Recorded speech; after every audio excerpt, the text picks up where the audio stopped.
बनारस की सुबहें हमेशा कुछ अलग होती हैं। गंगा के घाटों से आती आरती की गूंज, मंदिर की घंटियों की धुन और गलियों में दौड़ते चाय वालों की पुकार, ये सब मिलकर एक ऐसा संगीत रचते हैं जो नींद से आंखों को बिना जगाए ही जिंदगी की जिम्मेदारियों की याद दिला देता है। इन्हीं गलियों के बीच एक मोहल्ले की एक संकरी सी गली में एक टूटी सी कोठरी थी। कच्ची ईंटों की दीवारें, टीन की छत और बाहर लटके एक पुराने बल्ब की पीली रोशनी में डूबी जिंदगी। वहीं रहती थी काव्या शुक्ला, एक मध्यम वर्गीय स्वाभिमानी मेहनती लड़की। पिता छोड़कर जा चुके हैं, माँ ने संघर्ष करके उसे और उसकी बहनों को पाला है। बीए अंतिम वर्ष की छात्रा, उम्र लगभग 21 वर्ष, पर नज़रों में उम्र से कई गुना अधिक अनुभव। उस सुबह जब घड़ी में 6 बजे का समय हो रहा था, काव्या नल पर पानी भर रही थी। प्लास्टिक की बाल्टियां लाइन में लगी थीं। मोहल्ले की औरतें खुसुर पुसुर कर रही थीं। बड़ी पढ़ाकू बनी है ये काव्या। माँ के पास कुछ है नहीं और सपने देखती है नौकरी के। एक अधेड़ उम्र की औरत ने पीठ पीछे ताना मारा। काव्या ने उसकी ओर देखा नहीं, बस मुस्कुरा दी। एक ऐसी मुस्कान जिसमें जवाब नहीं था, बस दृढ़ निश्चय था। उस समय जब संगीता शुक्ला, काव्या की माँ, आंगन में बैठी सब्जी काट रही थी, उनकी आंखें एक पल के लिए छत की ओर टिक गई, जैसे वहां कुछ छुपा हो। माँ, काव्या ने धीमे से कहा, आज कॉलेज में एक पोस्टर लगा था, टॉपर को स्कॉलरशिप मिलेगी, बस 1 साल और फिर नौकरी मिल ही जाएगी। संगीता ने सिर हिलाया, पर आंखें कुछ और कह रही थीं। उन्हें याद था वो दिन जब उनके पति शरद शुक्ला घर छोड़कर चले गए थे। कहा था, मुझे आज़ादी चाहिए, ये जिम्मेदारियां मेरी नहीं। और फिर कभी लौटे नहीं। वो दिन से रात हुए, पर संगीता ने हार नहीं मानी। 3 बेटियां, काव्या, प्रिया और नेहा, उनकी पूरी दुनिया बन गई। बस बेटी, तुम ही मेरा सपना हो। तुझ में जो हिम्मत है वो तुझसे ही सीखी है मैंने। संगीता की आवाज़ कांप गई। वहीं दूसरी ओर दिल्ली में महंगे सिरेमिक फ्लोर वाले एक आलीशान बंगले में आरव मेहता लैपटॉप पर बैठा था। एक रईस परिवार का अकेला बेटा, अहंकारी पर अंदर से संवेदनशील और टूटता हुआ।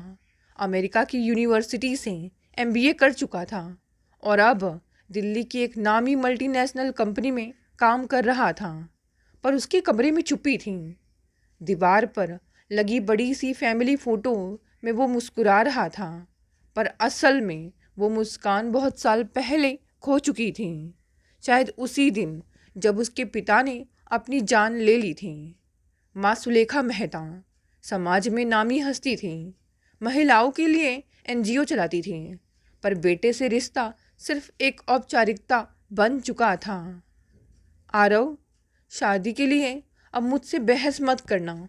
इस बार तुम नहीं, मैं लड़की पसंद करूंगी, सुलेखा ने कठोरता से कहा। आरव ने नज़रें मिलाई। माँ, जिंदगी हसीन है, ये मैंने किताबें पढ़ा है, असल में तो सब धुआं ही है। अरे बेटा, जिंदगी जीने का नाम है और कभी ना कभी तुम्हें कोई फैसला तो लेना ही पड़ेगा। हाँ माँ, कल की कल देखी जाएगी, बोलकर आरव चलता बना। कॉलेज में इंटर कॉलेज डिबेट प्रतियोगिता थी। बनारस हिंदू यूनिवर्सिटी के ऑडिटोरियम में छात्रों का जमावड़ा लगा था। काव्या मंच पर खड़ी थी। विषय था, सपनों का कोई वर्ग नहीं होता। उसकी आवाज़ में आग थी। मैं एक मध्यम वर्गीय लड़की हूँ, मेरी माँ सब्जी बेचती है, पर उन्होंने मुझे सपना देखना सिखाया है। सपने जो किसी खास वर्ग के मोहताज नहीं होते। तालियां बजी और वही दर्शकों की पहली पंक्ति में बैठा था आरव, बतौर जज। आरव को उसकी आंखों में कुछ अजीब सा एहसास हुआ। संघर्ष की लकीरें और आत्मविश्वास का प्रकाश एक साथ। डिबेट प्रतियोगिता के बाद सभी प्रतिभागियों को चाय पकौड़ी के साथ एक अनौपचारिक बातचीत के लिए आमंत्रित किया गया था। आरव जो विशेष अतिथि के तौर पर आमंत्रित था, एक कोने में चुपचाप खड़ा था। तभी काव्या उसके पास आई। धन्यवाद, आपने मुझे प्रथम स्थान दिया, उसने शालीनता से कहा। आरव ने सिर हिलाया। तुम्हारे विचार में सच्चाई थी, लेकिन तुमने अपने भाषण में अमीर वर्ग को काफ़ी कटघरे में खड़ा किया है। काव्या मुस्कुराई। जो अमीर वर्ग सिर्फ दिखावे में जीता है, उसे कटघरे में खड़ा करना जरूरी है। आरव चौंका। और जो मेहनत से अमीर हुए हैं, उन्हें मैं श्रद्धा से दिखती हूँ, लेकिन जो सिर्फ पैसे के नशे में रिश्तों को कुचलते हैं, उन्हें नहीं। पहली ही मुलाकात में दोनों के बीच विचारों की चिंगारी सुलग चुकी थी। उस रात घर लौटते समय काव्या के पास बस का किराया भी नहीं था। वह लगभग 2 किलोमीटर पैदल चलकर घर पहुंची, थकान से भरी, पर चेहरे पर आत्मसंतोष। माँ ने थाली परोसी। आज फिर भूखी लौटी? खाना तो खा लूंगी माँ। उसने थाली पकड़ी। लेकिन जो शब्द मैंने बोले वो भूख को भी भुला देते हैं माँ। संगीता मुस्कुराई। बस यही तो तेरी जीत है बेटा। मैं तो चाहती थी तुझे पढ़ने ही ना दूँ, लेकिन तेरी जिद ने मुझे भी बदल दिया। प्रिया, उसकी छोटी बहन, बोली। दीदी, तुम्हारा भाषण तो सोशल मीडिया पर वायरल हो रहा है। छोटी बहन नेहा खिलखिलाई। अब तो लोग कहेंगे काव्या दीदी फॉर पीएम। काव्या ने सबको चुप कराया। बस पढ़ने दो मुझे। नेतागिरी से डरती हूँ मैं। पर एक बात स्पष्ट थी, अब काव्या सिर्फ अपने मोहल्ले की ही नहीं, पूरे शहर की पहचान बन रही थी। यहाँ दिल्ली लौटने के बाद भी आरव के मन में काव्या की आवाज़ गूंजती रही। अब वह अलग ही नशे में जीने लगा। आरव बार बार अब कॉलेज जाने लगा था, या फिर कोशिश करता कि कॉलेज के मेन गेट के पास ही रहे, ताकि उसे काव्या की एक झलक मिल सके। आरव की माँ को भी धीरे धीरे खबर मिल गई कि उनका लाडला बेटा एक मामूली दर्जे की लड़की को अपना दिल दे बैठा है, लेकिन वे कभी भी ऐसा कुछ होने नहीं देंगी जैसा आरव ने सोच रखा है। वे कभी भी इस घर की इज्जत को डुबोने नहीं देंगे, वो भी सिर्फ पल भर के बेटे के एक आकर्षण के लिए। ऐसे ही दिन गुजर रहे थे। एक दिन आरव अपने कमरे में बैठा कुछ सोच रहा था कि तभी माँ भी आकर बैठ गई। क्या हुआ बेटा, क्यों यूं गुमसुम बैठे हो? अब माँ ने फिर शादी की बात छेड़ी। देखो आरव, मेरी नज़र में ना एक रिश्ता है, बिल्कुल हमारे टक्कर का। मित्तल की बेटी ना बहुत सुंदर है, आधुनिक भी है, सिर्फ दिखावे में नहीं रहती। आरव चिढ़ गया। माँ, सुंदरता की परिभाषा कब बदलोगी? सिर्फ साड़ी पहन लेने से कोई संस्कारी नहीं हो जाता। तो तुम क्या चाहते हो? उस लड़की से शादी करना चाहते हो जो बहस करती है, जो तर्क देती है, निहायत गरीब परिवार की लड़की ना, जिसका कोई अस्तित्व ही नहीं है। और तो और जो तुम्हें आंख में आंख डालकर जवाब देती है। आरव चुप रह गया। उस रात उसने काव्या के नाम को गूगल किया। उसका भाषण, इंटरव्यू, एक अखबार में छपा लेख, सब दिखता रहा। शायद उसे अपनी सोच पर पुनर्विचार करना पड़ रहा था। काव्या की माँ की तबीयत अचानक बिगड़ गई। दवाइयों का खर्च, स्कूल फीस, घर का राशन, सब कुछ एक साथ टूट पड़ा। काव्या ने कॉलेज में असिस्टेंट के पद के लिए आवेदन कर दिया। इंटरव्यू में उसने साफ कहा, मुझे पैसों की ज़रूरत है, लेकिन मैं पढ़ाई नहीं छोड़ूंगी। प्रोफेसर वर्मा बोले, काव्या, ये हिम्मत ही तुम्हारी ताकत है। मैं तुम्हें असिस्टेंट पद पर रख रहा हूँ, साथ ही मेरी रिसर्च प्रोजेक्ट में भी शामिल कर रहा हूँ। अच्छा पैसा मिलेगा तुम्हें। काव्या की आंखों में आंसू आ गए। यह पहला मोड़ था जहाँ एक लड़की ने मदद की भीख नहीं मांगी, बल्कि अपनी मेहनत से दरवाज़ा खटखटाया। कॉरपोरेट सोशल रिस्पॉन्सिबिलिटी के तहत आरव की कंपनी बनारस में एजुकेशन फॉर गर्ल्स प्रोजेक्ट पर काम करने वाली थी। बैठक के लिए उन्हें BHU में प्रोफेसर वर्मा से मिलना था। वहीं फिर आमना सामना हुआ काव्या और आरव का। इस बार नज़रों में वो तेज बहस नहीं थी, पर अजीब सी चुप्पी जरूर थी। आरव ने धीरे से कहा, तुम फिर मिल गई, संयोग से या नियति से? काव्या ने जवाब दिया, संयोग हमेशा मेहनत के रास्ते में आता है। आरव मुस्कुराया, तुम अब भी उतनी ही सख्त हो और तुम अब भी उतने ही उलझे हुए। अब काव्या की माँ की तबीयत गंभीर हो गई थी। अस्पताल का खर्च, बहनों की पढ़ाई, नौकरी, सब मिलाकर वह टूटने लगी थी। उस रात छत पर अकेली बैठी वह खुद से सवाल कर रही थी, क्या सपनों को साकार करना एक लड़की के लिए अपराध है? उसी समय आरव का मैसेज आया, मैं अभी भी यहाँ हूँ, अगर मदद चाहिए तो कहो। काव्या ने उत्तर दिया, अगर मैं गिर जाऊँ तो उठ जाऊँगी, पर किसी सहारे के आदी नहीं बनना चाहती हूँ। कॉलेज की बैठक के बाद आरव और काव्या की बातचीत महज औपचारिक नहीं रही थी। वे एक दूसरे की जिज्ञासाओं में उलझने लगे थे। एक दिन अचानक काव्या को प्रोफेसर वर्मा ने बुलाया। काव्या, आरव की कंपनी हमारी छात्राओं के लिए एक स्कॉलरशिप प्रोग्राम शुरू करना चाहती है, तुम इसकी कोऑर्डिनेटर बनो। काव्या चौंकी, मैं? हाँ, तुम्हें समाज की नब्ज पता है, तुम्हारा संवाद बेहतर होगा। अब आरव और काव्या को नियमित रूप से मिलना पड़ा। मीटिंग्स, मेल, फॉर्म तैयार करना, इंटरव्यू लेना, और इन सब के बीच काव्या और आरव के विचार टकराते, कभी मिलते फिर दूर हो जाते। एक दिन जब वे एनजीओ सेंटर पर इंटरव्यू लेने गए, तब आरव ने कहा, काव्या, तुम बहुत बदल गई हो। अब तुम्हारे चेहरे पर हंसी गायब हो गई है, जो पहले तुम्हें और आकर्षक दिखाती थी। काव्या ने गहरी सांस ली। जिम्मेदारियां लोगों को बदल देती है आरव, और तुम? आरव हंसा, मैं अभी भी खुद को खोज रहा हूँ। सेहत सा दिन था।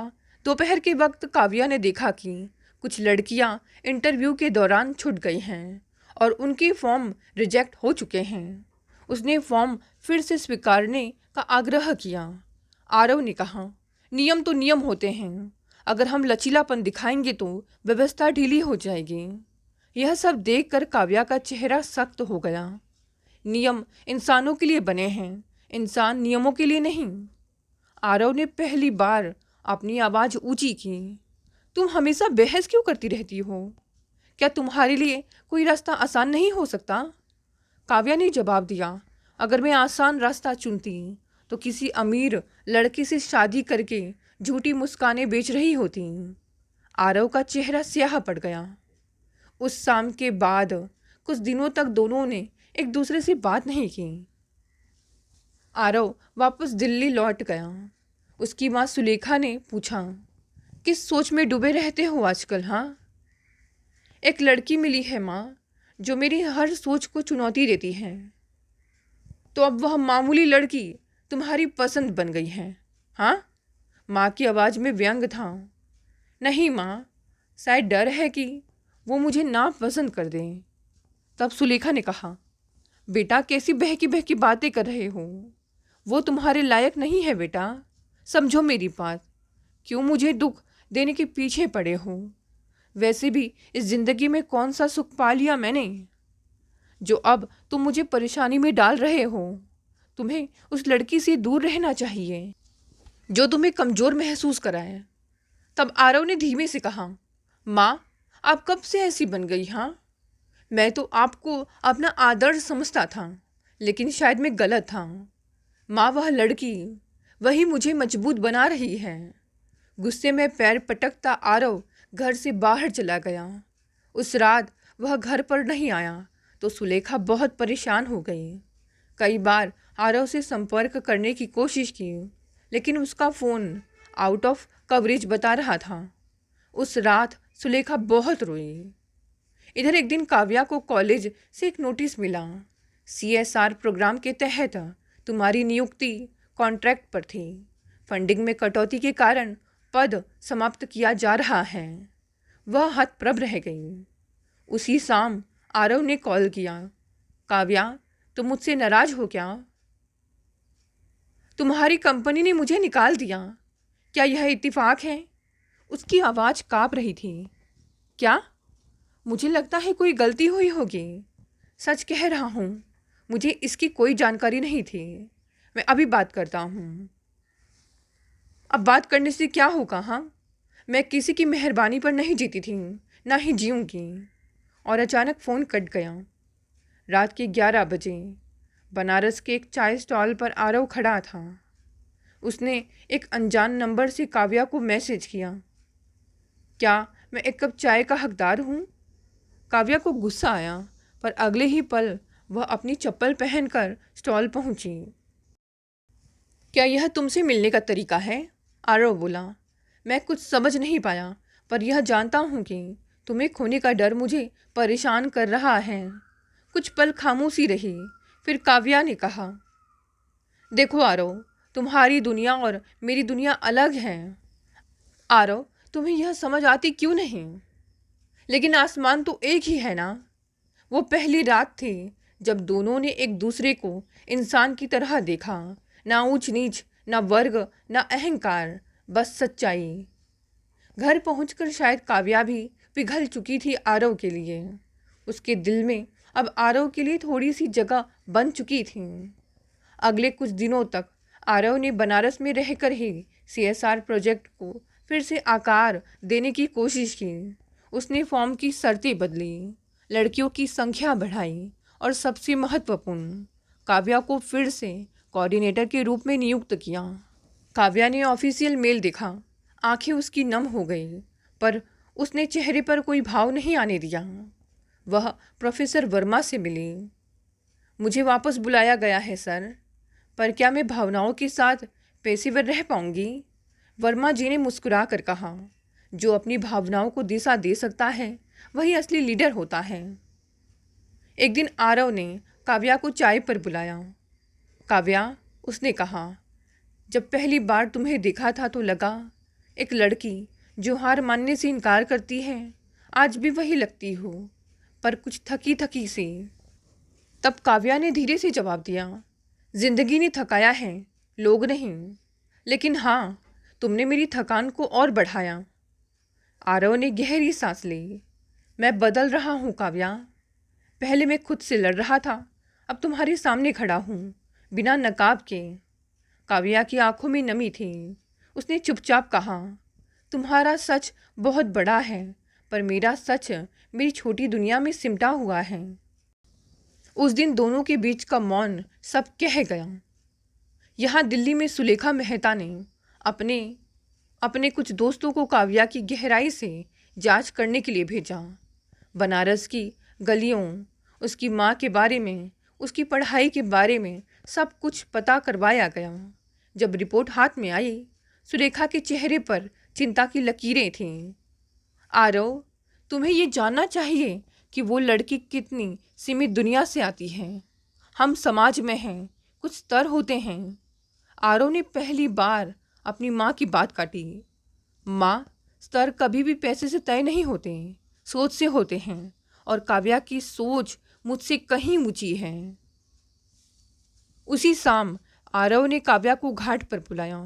गंगा की लहरों में जैसे दोनों की उलझनों की परछाइयाँ बह रही थीं। आरव ने ही बात की शुरुआत की। मैं तुम्हारे साथ जिंदगी बिताना चाहता हूँ काव्या, मैं तुम्हें बहुत चाहने लगा हूँ। काव्या ने चौंक कर उसकी ओर देखा। तुम्हें मेरी जिंदगी का अंदाजा भी है? नहीं, आरव ने कहा, पर मैं तुम्हारी तरह जीना सीखना चाहता हूँ। काव्या ने कुछ देर बाद कहा, मैं रिश्तों को बोझ नहीं बनने देती, पर मैं तब हाँ कहूँगी जब तुम मेरी बराबरी में चल सको, ना आगे ना पीछे।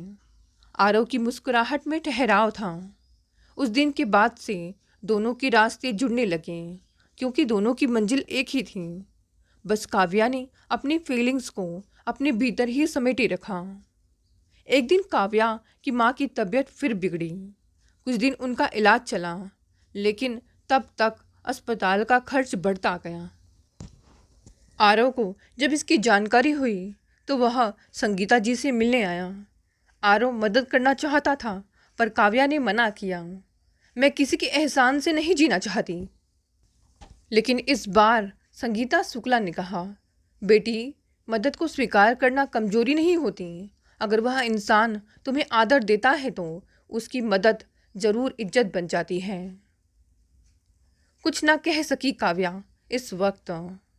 काव्या उस रात सो ना सकी। काव्या ने आरव को पहली बार एक मैसेज भेजा, क्या मैं तुम्हारी जिंदगी में एक जिम्मेदारी नहीं एक साथी बन सकती हूँ? आरव का जवाब तुरंत आया, तुम हमेशा मेरी साथी थी, पर अब तुम्हारी शर्तों पर। सर्दियों की शुरुआत हो चुकी थी। बनारस की गलियों में सुबह सुबह कोहरे की चादर लिपटी रहती थी। काव्या उसी कोहरे को देखते हुए चाय की प्याली थामे बैठी थी जब अचानक फ़ोन की घंटी बजी। Hello miss Kavya. हाँ बोल रही हूँ, मैं सुलेखा मेहता बोल रही हूँ, आरव की माँ। काव्या चौंक गई। उसने विनम्र स्वर में कहा, नमस्ते आंटी, सब ठीक है? सुलेखा का स्वर तीखा था। देखो काव्या, मैं बिना लाग लपेट के कहती हूँ, तुम मेरे बेटे के जीवन में दखल दे रही हो। वो लड़का कमज़ोर हो गया है सिर्फ तुम्हारी वजह से। हम तुम्हारे जैसे लोगों के साथ रिश्ते नहीं रखते। काव्या का चेहरा सख्त पड़ गया। वह शांत स्वर में बोली, अगर मेरा अस्तित्व ही इतना बड़ा बोझ है तो मुझे हट जाने में कोई आपत्ति नहीं है। और अचानक फ़ोन कट गया। उस शाम आरव बनारस पहुंचा, लेकिन काव्या ने मिलने से इनकार कर दिया। केवल एक संदेश भेजा, मैं तुम्हारी माँ से नहीं जीत सकती आरव, और मैं किसी की ज़िंदगी में जबरन शामिल नहीं होना चाहती। आरव ने कई बार कॉल किया, मैसेज किया, ईमेल तक, पर काव्या की ओर से कोई जवाब नहीं आया। काव्या की बेरुखी देखकर कुछ दिन बाद वह दिल्ली लौट गया। सुलेखा ने सोचा बेटा शांत हो गया है, पर सच्चाई यह थी कि आरव अंदर से टूट रहा था। कॉरपोरेट मीटिंग्स में अब उसकी आंखें खाली लगती, बातों में गर्मजोशी ही नहीं रही। एक दिन उसने अपने मैनेजर से कहा, मैं 3 महीने के लिए यूएस जाना चाहता हूँ, ब्रांच शिफ्ट कर दो। जब उसने माँ से बताया, सुलेखा ने पूछा, तुम भाग क्यों रहे हो? हाँ, आरव ने जवाब दिया, कभी कभी खुद को तलाशने के लिए दुनिया छोड़नी पड़ती है। इधर काव्या ने धीरे धीरे खुद को काम में डुबो लिया, क्योंकि जब शुरू में ही आरव की माँ ने अपना फैसला सुना दिया तो ऐसे रिश्ते में जबरन वह नहीं घुसेगी। कहीं ना कहीं सास की नफरत एक दिन उसका रिश्ता तुड़वा सकती है, क्योंकि है तो वे आरव की माँ ही। अब काव्या एक एनजीओ में बच्चों को पढ़ाती थी, वहीं उसे पार्ट टाइम लेखन का मौका मिला, महिला संघर्षों पर लेख लिखने का। हर हफ्ते उसका लेख एक अखबार में छपता। शीर्षक था, मैं टूटी नहीं हूँ, मैं बदली हूँ। इधर प्रोफेसर वर्मा ने एक दिन पूछा, कभी किसी को याद करती हो? काव्या ने मुस्कुराकर कहा, जिसे भुला दिया हो उसे याद नहीं करते, और जिसे दिल में रखा हो उसे याद करना ही नहीं पड़ता। इधर न्यूयॉर्क के अपार्टमेंट में आरव अकेला बैठा था। सामने खिड़की से बर्फ गिर रही थी और उसकी हथेली में काव्या का वो मैसेज अब भी खुला था, मैं तुम्हारी माँ से नहीं जीत सकती। वो सोचता रहा, मैंने क्या किया? एक ऐसी लड़की को खो दिया जो मेरे अंदर के इंसान को बाहर लाना चाहती थी। वह हर रात नींद से पहले उसके पुराने वॉइस मैसेज सुनता, उसकी तस्वीर देखता, पर अब सब बहुत देर से समझ में आ रहा था। काव्या अब सामाजिक मुद्दों की एक लेखिका के रूप में उभर चुकी थी। एक फेमिनिस्ट प्लेटफॉर्म ने उसे ईयर वॉइस ऑफ करेज के लिए चुना। सम्मान समारोह दिल्ली में था। समारोह में उसका परिचय हुआ, काव्या शुक्ला, एक लड़की जिसने अपना अतीत अपनी कमजोरी नहीं अपनी ताकत बनाई, जो टूटी नहीं बल्कि निखरी। हॉल में तालियों की गूंज थी, लेकिन उसी भीड़ में एक कोना था जहां एक व्यक्ति खड़ा था, आरव। उसकी आंखों में नमी थी। सम्मान समारोह के बाद जब काव्या होटल लौट रही थी, तभी एक आवाज़ पीछे से आई, काव्या। वह पलटी। आरव सामने खड़ा था, पहले से बदला हुआ, चेहरा थका सा, लेकिन आंखें साफ और गहराई से भरी हुई। तुम यहाँ? काव्या ने हैरानी से पूछा। मैं तुम्हें सुनने नहीं देखने आया था। क्या तुम मुझे 2 मिनट दे सकती हो? वह रुका, फिर जुड़ा। बिना गुस्से के। काव्या ने कुछ पल सोचा, फिर पास की पार्क बेंच की ओर इशारा किया। बैठो। दोनों बैठे और फिर कुछ मिनट चुप्पी छाई रही। आरव ने कहा, मैं हार गया काव्या, और इस बार हारने में सुकून मिला, क्योंकि मैंने तुम्हें, तुम्हारी सोच को, तुम्हारे संघर्ष को समझना शुरू किया है। काव्या ने देखा, अब उसकी बातों में अभिमान नहीं, अनुभव था।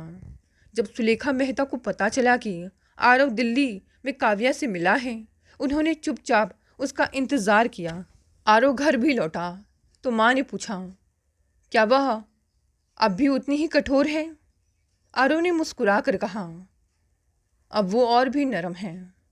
शायद मैं पहले कठोर था। सुलेखा ने चुपचाप उसकी आंखों में देखा, जहां पहली बार एक परिपक्व पुरुष झलक रहा था। तुम अब भी उसे चाहते हो? हाँ, लेकिन इस बार मैं उसे पाने नहीं, उसे समझने आया हूँ। माँ कुछ नहीं बोली। पहली बार आरव ने एक नई पहल शुरू की, काव्या इनिशिएटिव। ग्रामीण लड़कियों की शिक्षा को समर्थन देने के लिए एक निजी फंड। लेकिन उसने यह काम काव्या को बिना बताए किया। जब काव्या को इसके बारे में अखबार से पता चला, वह आरव से मिलने गई। तुमने मेरा नाम क्यों इस्तेमाल किया? उसकी आवाज़ कड़ी थी। क्योंकि तुम मेरी प्रेरणा हो, आरव ने कहा। लेकिन अगर तुम चाहो तो मैं नाम हटा देता हूँ। काव्या का गुस्सा पिघलने लगा। उसने पूछा, क्या अब भी तुम मुझे एक जिम्मेदारी मानते हो? अब नहीं, अब मैं खुद को तुम्हारी जिम्मेदारी मानता हूँ। काव्या चुप हो गई बहुत देर तक। एक शाम काव्या छत पर बैठी थी और संगीता उसके पास आई। बेटा, कभी कभी किसी के साथ चलना कमजोरी नहीं, साझेदारी होती है। काव्या ने पूछा, माँ, क्या मैं अब भी वही हूँ जो कभी थी, जो खुद को अकेली खड़ा रख सके? संगीता ने उसका माथा चूमा। तू अब पहले से मजबूत है बेटी। अब तू चाहे तो किसी को अपना हाथ थमा सकती है, सहारे के लिए नहीं, साथ चलने के लिए। अगले दिन आरव ने उसे चाय पर बुलाया। इस बार तुमसे कुछ नहीं मांगूंगा, उसने कहा। सिर्फ ये जानना चाहता हूँ, क्या तुम्हारे रास्ते में मैं चल सकता हूँ, तुम्हारी बराबरी में? काव्या ने उसकी आंखों में देखा। अब वहाँ न झिझक थी न घमंड, सिर्फ विनम्रता और समर्पण। उसने जवाब दिया, तुम्हारे साथ चलने की इजाज़त है आरव, पर हर मोड़ पर मैं तुम्हारी परीक्षा लूँगी। आरव ने कहा, अगर हर परीक्षा के बाद तुम्हारी मुस्कान मिले तो हर सवाल मंजूर हैं। अब काव्या और आरव एक दूसरे के साथ अधिक सहज थे। कोई दिखावा नहीं, कोई औपचारिकता नहीं। हर संवाद में साफ गोई और इज्जत थी। एक दिन जब वे कार्यक्रम में साथ जा रहे थे तो काव्या ने कहा, तुम्हारे साथ चलते हुए लगता है मैं अपनी छाया से आगे चल रही हूँ। आरव ने हंसकर कहा, और मुझे लगता है कि मैं पहली बार पीछे नहीं, बराबर चल रहा हूँ। दोनों की हंसी में एक सुकून था, जैसे दो लहरें अपने रास्ते छोड़कर एक नई धारा बन गई हो। समाज को यह रिश्ता हजम नहीं हो रहा था। अरे, आरव मेहता और वो लड़की जो मोहल्ले में टंकी से पानी भरती थी, घर वाले क्यों चुप हैं? इतना पढ़ा लिखा लड़का। काव्या के घर पर रिश्तेदार आने लगे, ताने, सलाह, चिंता। संगीता शुक्ला ने सब सुन लिया, फिर सबको एक बार में जवाब दिया। मेरी बेटी ने कभी भी किसी के दरवाजे पर भीख नहीं मांगी। जो उसकी काबिलियत से डरते हैं वो चुप रहें, क्योंकि अब वो सिर्फ मेरी बेटी नहीं, बहुतों की प्रेरणा है। काव्या ने माँ को गले से लगा लिया। एक सुबह आरव अपनी माँ के पास बैठा था। माँ, मैं चाहता हूँ कि आप काव्या से मिलें, एक बार बगैर पूर्वाग्रह के। सुलेखा ने लंबी चुप्पी के बाद कहा, मैं उसे जानती नहीं, लेकिन मैं तुम्हें जानती हूँ, और अगर तुम उसे इस रूप में पसंद करते हो तो शायद मैं भी सीख सकती हूँ। कुछ दिन बाद काव्या और सुलेखा की पहली बैठक हुई। कोई औपचारिकताएं नहीं थी, बस दो महिलाएं जो जीवन के अलग अलग रास्तों से चलकर एक ही मोड़ पर मिल रही थीं। बातचीत में एक मौन सहमति बनी। रिश्तों में आदर हो तो हर खटास मीठी बन जाती है। आरव और काव्या ने फैसला लिया, कोई बड़ा आयोजन नहीं, कोई दहेज नहीं, कोई दिखावा नहीं, बस एक साधारण समारोह जिसमें दोनों ने एक वचन लिया, साथ चलेंगे बिना किसी के ऊपर या नीचे खड़े हुए। विवाह स्थल पर प्रोफेसर वर्मा ने उन्हें आशीर्वाद दिया। तुम दोनों को किसी मंगलसूत्र या सिंदूर की ज़रूरत नहीं है रिश्ते के लिए, तुम्हारी सोच ही तुम्हारा बंधन है। शादी के बाद दोनों ने मिलकर एक संस्था शुरू की, जीवन संवाद, जहां ग्रामीण बच्चों की शिक्षा, महिलाओं की आर्थिक सशक्तिकरण और करियर गाइडेंस पर काम होता हूँ। अब लोग काव्या को आरव मेहता की पत्नी नहीं, बल्कि काव्या शुक्ला मेहता सामाजिक परिवर्तन की आवाज़ कहने लगे। और आरव अब वह मंच पर खड़े होकर कहता, कभी मैंने उसे बदलने की कोशिश की थी, पर मैं खुद बदल गया और जीवन बेहतर बन गया। जीवन संवाद अब केवल बनारस तक सीमित नहीं रहा। बिहार, झारखंड, उत्तर प्रदेश के सुदूर गांवों में काव्या और आरव की टीम शिक्षा और महिला सशक्तिकरण के छोटे छोटे दीपक जला रही थी। हर गांव में एक बोर्ड लगा होता, यह केंद्र काव्या शुक्ला मेहता की प्रेरणा से संचालित है। कई लड़कियां जो कभी स्कूल नहीं जा सकी थीं, अब कंप्यूटर क्लास ले रही थीं। एक दिन एक 13 वर्षीय बच्ची रेशमा ने कहा, मैं बड़ी होकर काव्या दीदी बनना चाहती हूँ। काव्या की आंखें भर आई। संगीता शुक्ला अब बीमार रहने लगी थी। उन्हें डायबिटीज़ और ब्लड प्रेशर की दवाई लगातार चल रही थी। एक दिन उन्होंने काव्या को पास बिठाया, बेटा, मैंने तुझे लड़की नहीं, सिरनी की तरह पाला था। अब जब मैं जाऊं तो आंसू नहीं, हौसला देना अपनी बहनों को। काव्या ने माँ का हाथ चूमा। आप कहीं नहीं जाएंगी, आपने मेरी जिंदगी को अर्थ दिया है, अब मैं आपको चैन दूंगी। प्रिया और नेहा भी अब नौकरी कर रही थी। घर अब सिर्फ दीवारों का नहीं, आत्मनिर्भरता का घर बन चुका था। इस बीच काव्या गर्भवती हो गई। उसकी तबीयत भी अब खराब हो रही थी। शायद उसने काम का ज़्यादा टेंशन ले लिया। डॉक्टर ने बताया, कुछ जटिलताएं हैं, लेकिन चिंता की बात नहीं है, आप जरा अपना ज़्यादा ध्यान रखा करें। सास सुलेखा मेहता, जो कभी काव्या के अस्तित्व को स्वीकार नहीं कर पाई थी, अब हर अल्ट्रासाउंड अपॉइंटमेंट पर साथ जाती थी।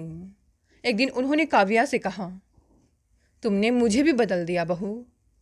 मैं अब समझती हूँ, बहू होना सिर्फ पत्नी होना नहीं होता, एक सोच, एक संस्कृति को अपनाना होता है, और मैंने तुम्हारी संस्कृति को स्वीकार किया है।